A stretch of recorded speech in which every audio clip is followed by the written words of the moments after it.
හයි හැමෝම හොඳින් ඉන්නවා නේද? ඔයාලත් දන්නවද ටෙරාරියම් කලාව ගැන?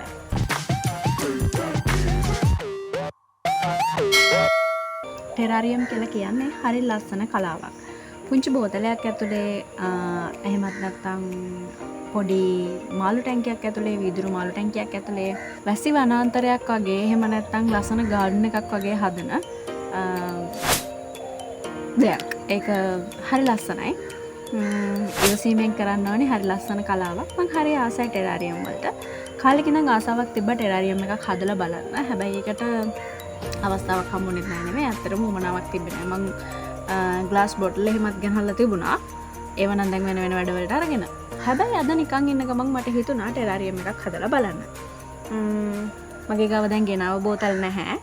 තියෙනවා කොෆි බොටල් එකක්, ග්ලාස් බොටල් එකක්. අපි ඒක පාවිච්චි කරලා වත්තේ තියෙන දේවල් හොයාගෙන ටෙරාරියම් එකක් හදලා බලමු. නොදන්න දේවල්, ආස දේවල් හදන්න උත්සාහ කරලා බලන්න ඕන.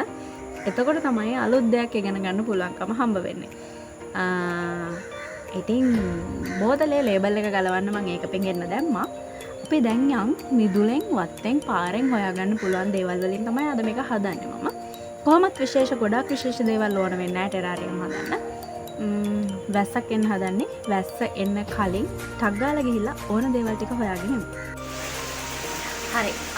මම ටෙරාරියම් එකක් හදන්න ඕන බඩු ටික එළියට ගිහිල්ලා ගෙනාවා. මම දන්නේ නැහැ මේ සද්ද ඇහෙනවද කියලා. මම වීඩියෝ එක එඩිට් කරන ගද්දි සද්ද ආපහු අහලා එහෙම නැත්නම් මම වොයිස් ඕවර් කරන්නම්. මේ තියෙන්නේ මම ගත්ත බෝතලේ මේක මේ කොෆි බොටල් එකක්. මේක තමයි මම සෝදලා කරලා ගත්තේ. එළිය වහිනවා, හොඳට වහිනවා.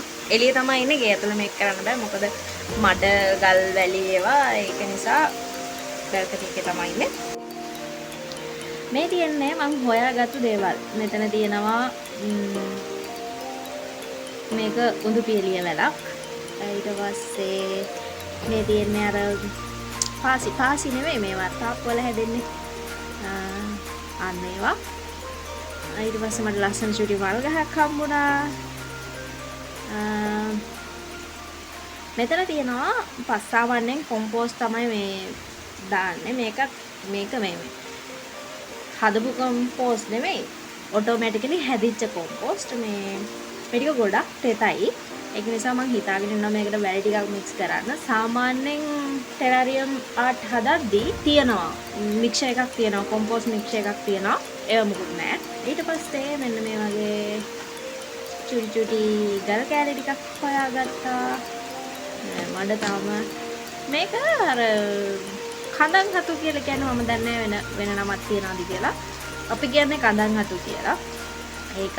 ඊට පස්සේ තියෙනවා මෙටල් කෑලි ටිකක්. සාමාන්‍ය බොරළු. ඊට වෙන්න මේ જાතියේ හත්තක් හම්බුණා. මම හිතන්නේ මේ හතු තමයි මේ විදිහට ලොකු වෙන්නේ. මොකද මේ එකම තැනින් තමයි මම මේක ගත්තේ. පළ වර්ග නම් කීපයක් තියෙනවා. මේක තියෙන මේ පොළ හැදිච්ච පොල් මුල් ටිකක්. ඔය ටික තමයි ගත්තේ. අපි දැන් බලමු කොහොමද කරන්නේ කියලා. මේකට හරිනම් මේ ගල් ටික එහෙම දැම්මට පස්සේ net එකක් දානවා ගොඩක් වෙලාවට. එimhe net එකක් මගේ ගාව නැහැ. ඒ හින්දා මං තියෙන දේවල් වලින් මේක හදනවා. දැන් අපි වැඩේ පටන් ගමු. ඔන්න මම මේ වැඩේ කරන්න පටන් ගත්තා. මේක වීදුරු බෝතලයක් නේ. වීදුරු බෝතලයක් ගන්න ගොඩක් වෙලාවට මේ වගේ වට විනිවිද පේන්න. මොකද මේක ලස්සන පේන්න ඕනනේ. ඊට පස්සේ මේක හදද්දී මුලින්ම දානවා ගල්. මගේ ගාව ගල් වර්ග කීපයක් තිබුණානේ.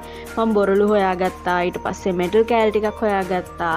තව සුදු පාට ගල් වර්ගයක් තිබුණා. මේ වගේ ගොඩක් ඒවා තිබුණා. මම මේක හරියටම දන්න කෙනෙක් නෙවෙයිනේ. මම කරන්නේ ආසාවට. ඒ නිසා තියෙන දේවල් වලින් මට හොඳයි කියලා හිතන විදිහට මම මේක කරනවා. මුලින්ම මම ගල් ටික දාගත්තා. බයෙන් තමයි දාගත්තේ.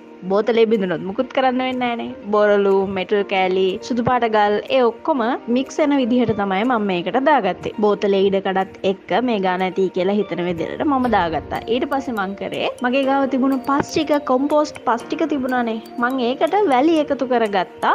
ඒක ගොඩක් තෙත හින්දා. මොකද මට හිතුණා එතකොට මේකට වතුර ස්ප්‍රේ කරන්න ඕනේ නැති වෙයි. ගොඩක් තෙතයි. ගොඩක් තෙතට තිබ්බහමත් බෝතලේ වැහුවට පස්සේ පුස් බැදෙනවනේ. වෙනවානේ. ඒ හින්දා මං වැලි ටිකක් එකතු කරලා ඒකේ තෙතමනේ ගතිය චුට්ටක් අඩු කරගත්තා. වැලි වලට විදිහට මම එකතු කරේ නම් මෝදු වැලි, මගේ ගාව මුහුදු වැලි තිබුණා. ඒක හින්දා ඒ ටික එකතු කරගෙන තමයි මං පස් එකතු කරේ. සාමාන්‍යයෙන් මේ වගේ එකක් හදද්දී බොරළු දාලා ඊට පස්සේ ඒ බොරළු තට්ටු උඩින් චූටි නෙට් එකක් වගේ එකක් දානවා. ඒ දාන්නේ අපි දාන පස් එකයි බොරළුයි කලවම් නොවෙන්න. මගේ ගාව එහෙම නෙට් එකක් තිබුණේ නැහැ. ඒ නිසා මං නිකම්ම ගල් ටික උඩට පස් ටික දැම්මා. මොකද මම මේක නිකන් හදන එකක් නේ, කරන්න පුළුවන්ද කියලා බලන්න හදන එකක් නිසා මං ඒ විදිහට කරා. අනිත් එක තමයි මේක ගොඩාක් ඉවසීමෙන් කරන්න ඕන වැඩක්. මොකද චූටි දෙයක් ඇතුලේ අපි මේ දේවල් හරියට ගානට අපිට ඕන විදිහට සැලසුම් කරන්න තමයි හදන්නේ. ඊට පස්සේ මං ගෙනාපු පැලෑටි, අනිත් ගල් වර්ග, ඒ වගේ දේවල් එකතු කරලා කොහොම හරි මම මේක හදාගත්තා.